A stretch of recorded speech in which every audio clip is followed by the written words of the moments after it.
Assalamualaikum warahmatullahi wabarakatuh. Waalaikumsalam warahmatullahi. Alhamdulillahirabbil alamin.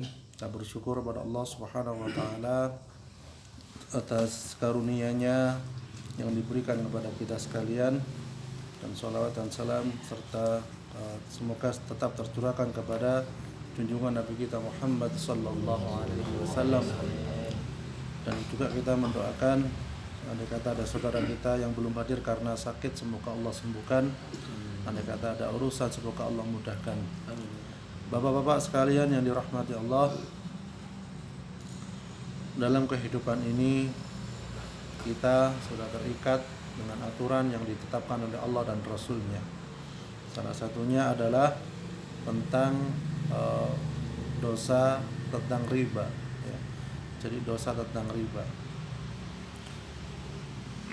Jadi semua muslim sebenarnya banyak yang sudah menyadari bahwa riba itu termasuk kotor, haram, ya, dan juga termasuk usaha yang tercela dan tidak berkah, ya. Dan semua keburukannya banyak di riba itu tadi. Syekhul Islam Ibnu Taimiyah berkata bahwa keharaman riba itu lebih berat dibanding perjudian. Jadi judi itu jelek, tapi riba lebih jelek lagi, lebih berat lagi, ya. Karena pengembang riba mendapat imbalan jelas dari orang yang kesusahan, ya. Sementara pemain judi terkadang mendapat keuntungan dan terkadang kerugian, ya.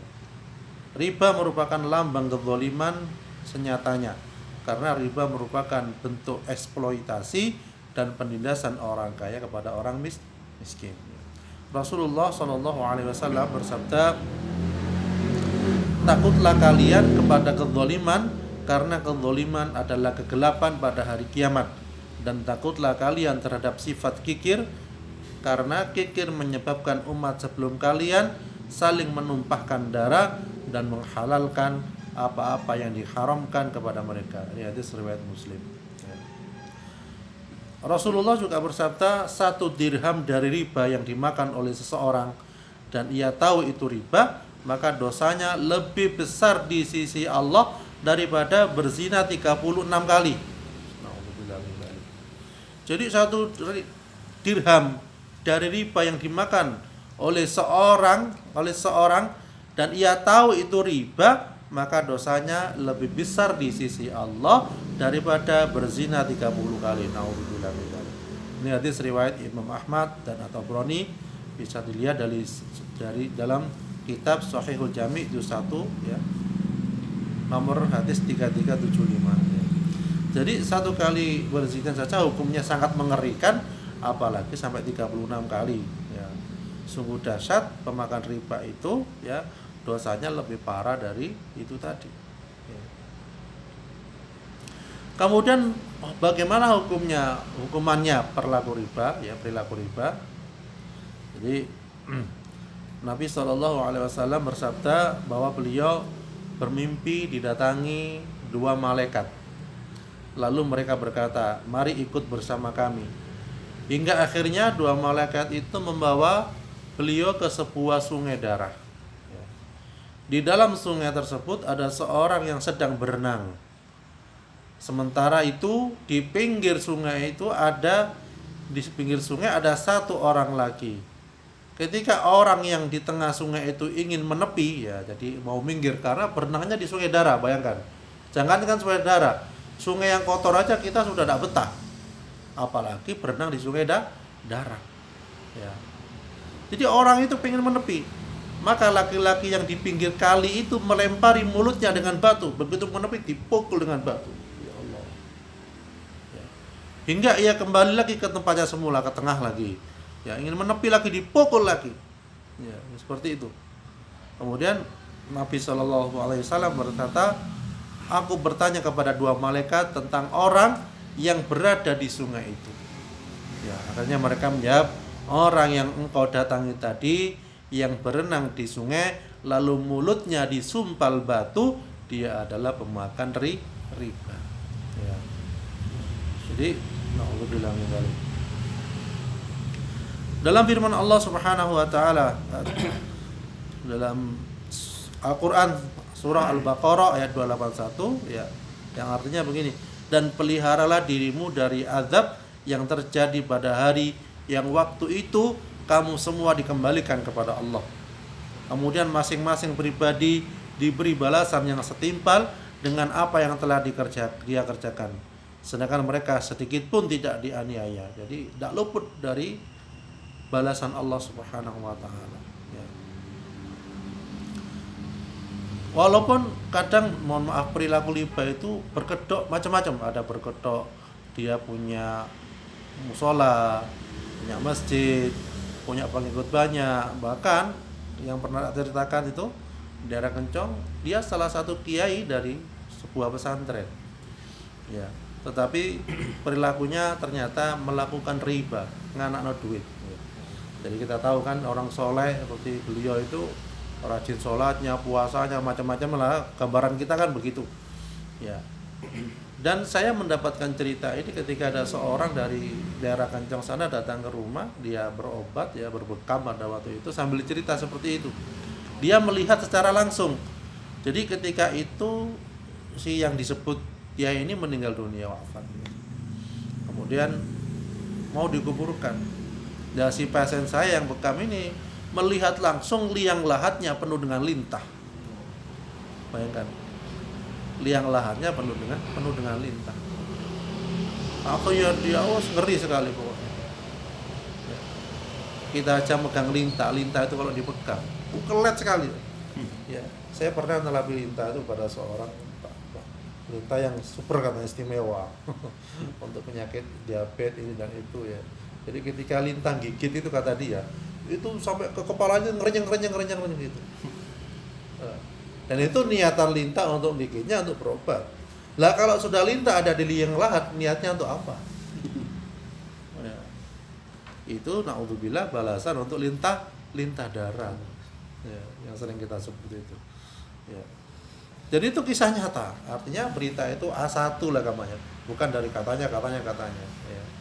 Jadi itu gambaran bagaimana di dunia saja sudah dihukum, apalagi di akhirat kelak. Ya. Ada juga seorang pasien cerita kepada saya, dia bekerja di Surabaya sana. Waktu itu entah berapa tahun yang lalu ya, 3 tahun, 4 atau 5 tahun yang lalu katakanlah, dia bekerja di tempat gitulah ya.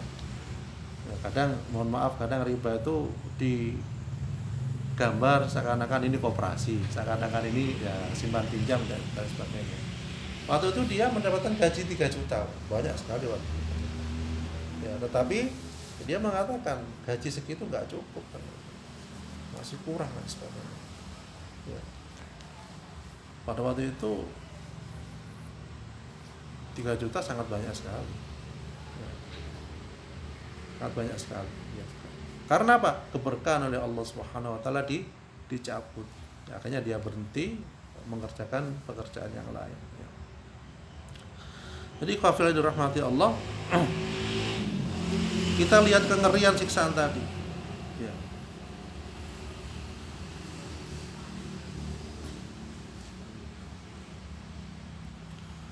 Dan banyak riwayat-riwayat yang lain yang menyatakan bahwasanya balasan untuk perilaku riba itu sangat banyak sekali. Ya, jadi nggak bisa istilahnya ditutupi karena dia rajin puasa Senin Kemis, karena dia rajin apalagi sedekah. Ya, kalau memang perilaku riba ya tetap dihukum oleh Allah Subhanahu wa taala. Ya, seperti itu. Seperti yang pernah saya ceritakan ke panjenengan dulu tentang seorang yang rajin sholat, ya ternyata dia pegawai di salah satu kantor pegawai riba, ya dia rajin sholat, puasanya rajin, jamaahnya rajin, sedekahnya rajin, gitu. Kemudian dia ketika mau dimakamkan terjadi kisruh dan lain sebagainya karena makamnya punya orang lain, ya mau tidak mau akhirnya disuruh bongkar. Ketika dibongkar apa yang terjadi? Kayu dipan yang ada dalam kuburan itu terbakar. Bayangkan, terbakar. Akhirnya ibunya menangis, ibunya sedih, disuruh nutup lagi oleh orangnya yang bugat tadi. Akhirnya ketika ditutup menjadi pelajaran. Ternyata walaupun seorang anak kelihatan soleh, tapi dia bekerja di tempat riba, ternyata Allah balas dengan di dunia kontan seperti itu. Banyak kisah-kisah yang lainnya. ada yang mungkin ditempati ular ini dan itu dan lain sebagainya. Ya. Jadi ikhwafillah yang dirahmati Allah. Oleh karena itu kita minta kepada Allah Subhanahu wa taala agar tidak terjerumus ke dalam riba. Kita berdoa agar rizki kita dicukupkan oleh Allah Subhanahu wa taala. Seperti itu. Jadi saya mendengar ada Yusuf Hamka ya, tahunya dengannya. Yusuf Hamka itu dia tiap harinya dapat penghasilan kurang lebih 1 miliar dari tol ya, tol. Jadi saya lihat ceritanya dia menasihati seorang, kalau engkau mempunyai gaji katakanlah 100.000 ya, untuk mengeluarkan kebutuhanmu jangan sampai dihabiskan 100.000 pada hari itu juga, tapi sisihkan, ditabung ya, yang untuk dikonsumsi katakanlah 5 perak atau berapa gitulah, entah 20%-nya 30%-nya sebagainya ditabung. Ternyata itu kuncinya beliau. Untuk apa? Ini memang kita pikir ada manfaatnya juga agar orang tidak terjerumus ke dalam riba. Karena mohon maaf kebanyakan yang juga kita lihat ketika orang gaji katakanlah 3 juta, dia sudah berani kredit katakanlah sepeda motor ya, separuh untuk sepeda motor, separuh untuk ketika meningkat lagi sepeda motornya sudah usang, butuh mobil. Gajinya 5 juta, butuh mobil, kreditnya 3 juta. Entah selama 5 tahun, jadi 2 juta dia untuk belanja, 3 juta untuk mobil. Ketika mobil sudah ya rumah harganya begitu terus. Ya, ternyata hari itu bisa dirubah dengan kita terbiasa hidup cukup. Ya, kita mohon kepada Allah kecukupan. Dan insya Allah Allah akan memberikan kecukupan kepada kita. Dan kecukupan itu bukan berarti pelit, tidak, sedekah tetap. Gitu. Belanja tetap, ya, menyekolahkan anak tetap, anak di pondok juga tetap, anak sekolah juga tetap, anak kuliah juga tetap. Dan kita mohon cukup pada Allah Subhanahu wa taala. Ya, seperti tak ceritakan tadi, ya, bahwasanya ada seorang yang miskin sekali keluarganya, ya, malam itu dia mau makan, ya, mau makan sangat pas sekali untuk makan malam itu berserta 4 atau 5 anaknya. Tapi ternyata di luaran sana ada yang ketuk pintu, tok tok tok tok. Dia seseorang yang miskin juga membawa anaknya banyak yang kelaparan. Ya, akhirnya suami istri yang beriman tadi itu ngomong kepada suaminya, ya apa ini? Sudah kasihkan saja. Lah terus makan kita apa? Kita mohon kepada Allah. Ya, akhirnya dikasihkan semua makanannya tadi. Ya, akhirnya apa yang terjadi? Tengah malam anaknya kelaparan, nangis ini dan sebagainya. Bagaimana ini? Ya, biasa seorang istri kan mengeluh kepada suaminya, bagaimana ini? Saya akan minta kepada Allah, saya akan keluar. Ya. Dia keluar, berada di masjid yang jauh dari rumahnya. Di situ dia tahajud, mohon kepada Allah, berdoa kepada Allah, berzikir kepada Allah, mengeluh kepada Allah, menangis kepada Allah Subhanahu wa taala. Dan di waktu yang itu juga ternyata juga ada seorang raja yang sedih, yang gelisah, yang dimana dia itu ingin bertobat kepada Allah, dan sekaligus dalam tobatnya dia ingin menyedekahkan hartanya untuk orang yang miskin. Ya, jadi obat gundah gulana ternyata salah satu adalah sedekah. Jadi raja ini keluar dari rumahnya dengan membawa sekantong emas dan makanan, naik kuda dia, dan dibiarkan kudanya ini tidak dipacu, tapi dibiarkan berhenti di mana kuda ini. Dan ternyata kuda itu berhenti di masjid, dan raja itu masuk ke dalam masjid, dan disaksikan ada orang yang minta kepada Allah, ya. Akhirnya terjadilah dialog, ternyata dia belum makan keluarganya. Akhirnya dikasih oleh raja itu makanan dan emas itu. Ya, dan pesan dia kepada raja itu kepada orang miskin, wahai fulan, ketika engkau butuh sesuatu, datanglah ke istanaku, kamu akan dijamu, akan diberikan kebutuhanmu ini dan itu dan sebagainya. Tapi apa jawaban orang yang beriman? Wahai raja, ketika saya butuh sesuatu, saya akan minta kepada Allah Subhanahu wa taala. Ya, ini salah satu ketergantungan orang beriman adalah kepada Allah Subhanahu wa taala, bukan tergantung pada sertifikat tanah atau gitu Pak ya. Oh, saya punya sertifikat banyak nih, kalau saya butuh tak pinjamkan ini nanti. Enggak. Jaminan. Ya, walaupun kita sama-sama punya pengalaman ya, tapi paling tidak itu jadi pelajaran.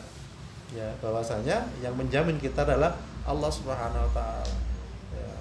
Ya, bukan sertifikat, bukan apalagi surat nikah ya bisa buat jaminan sekarang ya. Ada seperti itu. Ya Allah, saking nemennya ya. Saya kemarin ketemu dengan orang Pegadaian. Ternyata sekarang sudah tidak bisa jaminkan rantang. Kan dulu bisa ya?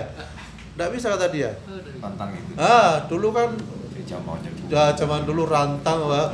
Terus apa lagi? Terus macam-macam lah perabot rumah tangga tuh bisa digadaikan cara Alat dapur. Nah, sekarang nggak bisa, nggak laku dijual.